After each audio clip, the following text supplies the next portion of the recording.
Shalom wa Tanzania.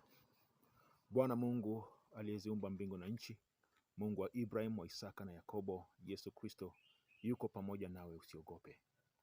Watanzania wazangu, tunayo agenda moja kuu ya kufanya kwa sasa, nayo ni kuikomboa nchi yetu.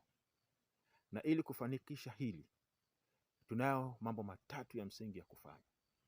Ya kwanza ni kukiondoa Chama cha Mapinduzi madarakani. Lakini cha pili ni kukifilisi Chama cha Mapinduzi.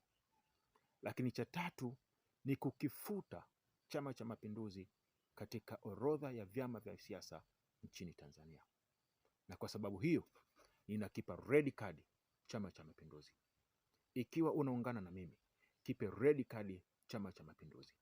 Unasema haya yanawezekanaje Machenji?